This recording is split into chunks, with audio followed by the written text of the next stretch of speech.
बोले शंकर जी की जय हो, शिव जी महाराज की जय हो। आज मैं आपको भगवान शिव जी का एक चमत्कार सुना रहा हूँ। ये एक सच्ची घटना है, ध्यानपूर्वक सुनो। ओम नमो शिवाय। यदि हम सच्चे मन से भगवान की पूजा अर्चना करते हैं तो भगवान खुद आकर अपने भक्त की रक्षा करते हैं। दोस्तों, एक गांव में एक आदमी रहता था। वह बहुत अच्छा था, हमेशा दूसरों की मदद करता था और उसका दिल बहुत अच्छा था। वह किसी का निरादर नहीं करता था।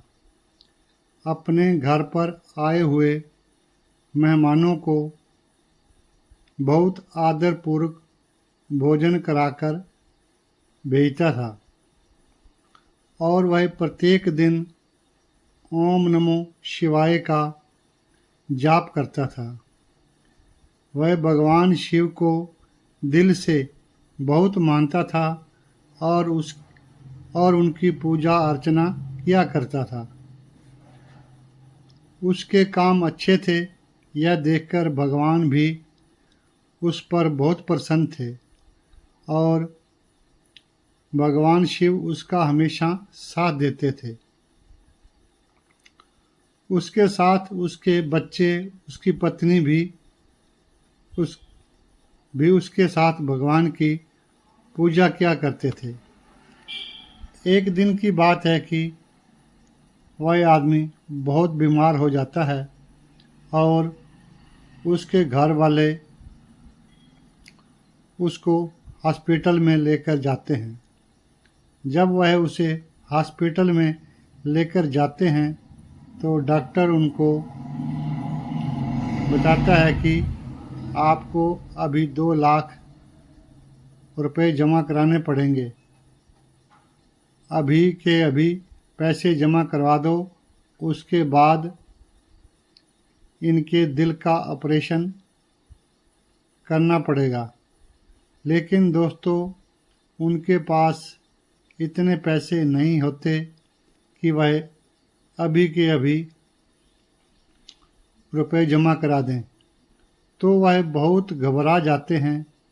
वह सोचते हैं कि ऐसी स्थिति में सिर्फ एक भगवान ही हमारी मदद कर सकते हैं और उसकी पत्नी मन ही मन में ओम नमो शिवाय का जाप करने लगती है।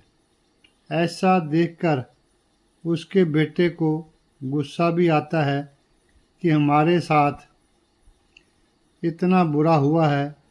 मेरे पिताजी मरने की हालत में हैं और मेरी माँ फिर भी भगवान को ही पुकार रही है। लेकिन इसके अलावा उनके पास कोई और रास्ता भी नहीं होता। वह बहुत परेशान होकर हॉस्पिटल के बाहर खड़े हो जाते हैं। तो कुछ देर बाद एक डॉक्टर उनको बुलाने के लिए आता है कि आपको अंदर बुला रहे हैं। जब उसका बेटा अंदर जाता है तो वह बड़े डॉक्टर से मिलता है और वह डॉक्टर बताता है कि तुम्हारे पिताजी का ऑपरेशन हो गया है और वह अब बिल्कुल ठीक है। उनका ऑपरेशन बिल्कुल ठीक ठाक हुआ है।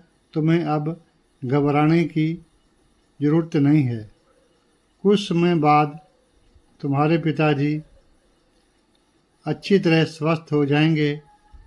तो वह मन ही मन में सोचता है कि जब मैं और मम्मी बाहर थे तो पैसे किसने जमा किए और कौन पैसे लेकर आया होगा। वह डॉक्टर से पूछते हैं कि लेकिन हमने तो पैसे जमा नहीं किए थे, तो आपने ऑपरेशन कैसे किया।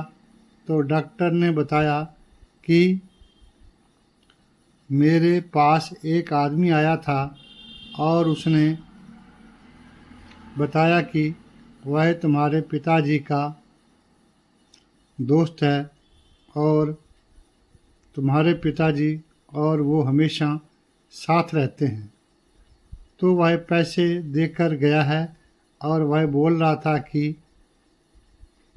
अगर कोई पूछे तो उनका नाम महेश बता देना, और जब वह ठीक हो जाएगा तो मैं अपने दोस्त से पैसे खुद ही ले लूँगा।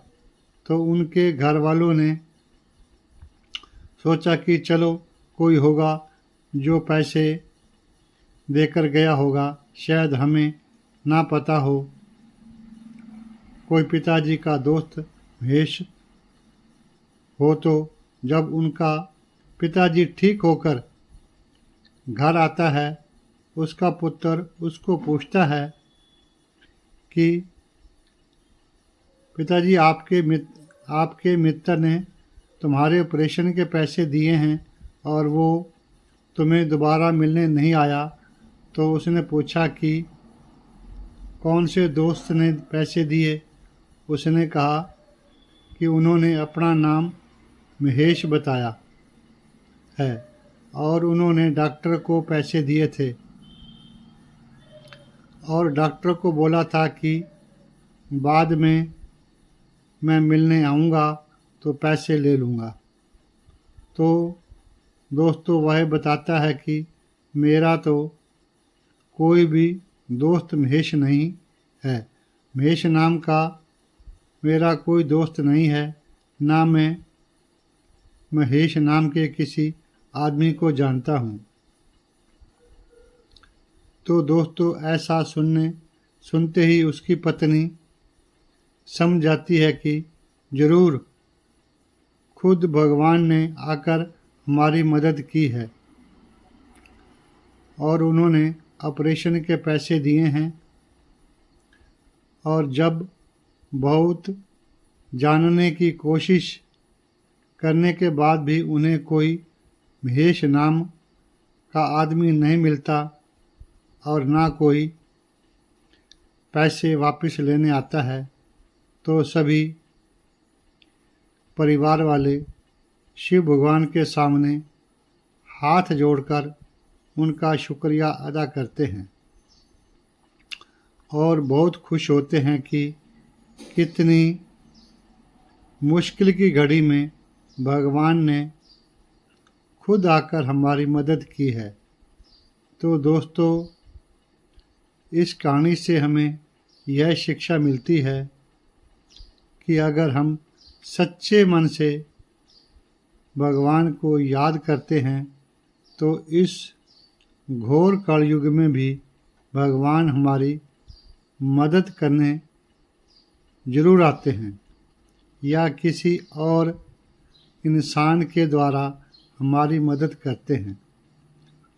लेकिन दोस्तों मदद ज़रूर करते हैं, बस विश्वास होना चाहिए। यदि हमारा विश्वास अटल है तो ये हो नहीं सकता कि भगवान हमारी मदद करने मौके पर न आए। ओम नमः शिवाय। यदि आपको ये कहानी अच्छी लगी हो तो कृपया लाइक करें और इस प्रकार की और कहानियाँ सुनने के लिए मेरे चैनल को सब्सक्राइब करना ना भूलें। कहानी सुनने के लिए आपका बहुत बहुत धन्यवाद।